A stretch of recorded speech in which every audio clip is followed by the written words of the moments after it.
প্রিয় বোনেরা, প্রিয় ভাইরা, মা বোনেরা এবং ভাইরা, আমরা এখন করতে চাই একটি পরিকল্পনা। কি পরিকল্পনা?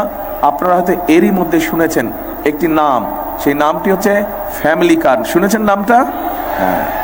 এখন এই ফ্যামিলি কার্ডের মাধ্যমে আমরা গ্রাম থেকে শুরু করে শহর পর্যন্ত, বিশেষ করে খেটে খাওয়া মানুষ যারা আছে, তাদের গৃহিণী যারা আছে, হাউসওয়াইফ যারা আছে, তাদের কাছে আমরা এই ফ্যামিলি কার্ডটা পৌঁছে দিতে চাই।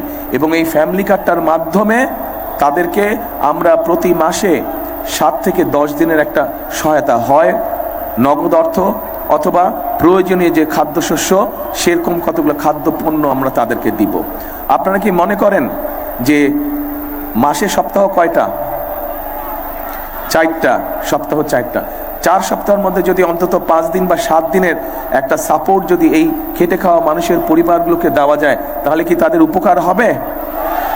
আচ্ছা, রাইট, তাদের উপকার হবে। এবং আমরা যদি কয়েক বছর ধরে এটা চালু রাখতে পারি, তাহলে যেই মেয়েরা আজকে শিক্ষার আলো পেয়েছে, বিগত 25 বছর ধরে শিক্ষার আলো পেয়েছে, মেয়েদেরকে আমরা স্বাবলম্বী, অর্থনৈতিকভাবে নারীদেরকে আমরা স্বাবলম্বী করে গড়ে তুলতে চাই। কারণ আমাদের যে বাংলাদেশের জনসংখ্যা, এই জনসংখ্যার অর্ধেকই হচ্ছে নারী। আমরা যতই বলি উন্নয়ন করব, এইটা করব, ওইটা করব, কোনোটাই সফল হবে না যদি অর্ধেক জনসংখ্যাকে আমরা পেছনে ফেলে রাখি। হবে না। সেজন্যই আমরা মাদেরকে, নারীদেরকে আমরা ফ্যামিলি কার্ড দিতে চাই। এখন আপনাদের তো পরিকল্পনা হচ্ছে 12 তারিখে ধানের শীষে ভোট দিবেন। আমাকে বলেন তো, আমার এই পরিকল্পনা কেমন লাগলো আপনাদের? ভালো লেগেছে? আপনারা কি মনে করেন মানুষের উপকার হবে এটাতে? আচ্ছা, এখানে ভাই কৃষি কাজ করেন কে কে? হাত তুলেন তো দেখি, আছে নাকি কৃষক? আপনি কৃষি কাজ করেন? হ্যাঁ, অনেক আমাদের কৃষানি বোন অনেক আছে সারা দেশে কৃষিকাজ। আচ্ছা ভাই, হাত নামান। আমাদের যে কৃষক ভাইরা আছে, তাদের জন্য আমরা একটা পরিকল্পনা করেছি। এই অতিবৃষ্টি বলেন, বিভিন্ন আবহাওয়ার কারণে বলেন, বিভিন্ন কারণ বলেন, পোক ধরার কারণে বলেন, অনেক সময় ছোট ছোট কৃষক যারা আছে তাদের ফসল নষ্ট হয়ে যায়। নষ্ট হলে এই কৃষকদের উপরে চাপ পড়ে, অর্থনৈতিক চাপ পড়ে। আমরা কৃষক ভাইদেরকে, যারা প্রান্তিক কৃষক, যারা ক্ষুদ্র কৃষক, যারা মাঝারি কৃষক, এই কৃষক ভাইদের কাছে আমরা কৃষক কার্ড পৌঁছে দিতে চাই। এবং কেউ যদি বছরে 2টো ফসল করেন, 3টা ফসল করেন, অন্তত একটা ফসলের বীজ, সার এবং কীটনাশক ঔষধ আমরা তাদেরকে সরবরাহ করতে চাই। তো এইটা যদি আমরা কয়েক বছর ধরে রাখতে পারি, তাহলে এই কৃষক ভাইদের অর্থনৈতিক মেরুদণ্ড মজবুত হবে। আপনারা কি সঠিক মনে করেন বিষয়টা? কি ভাই, পিছনে কথা শুনছেন? কি সঠিক মনে করেন পরিকল্পনা?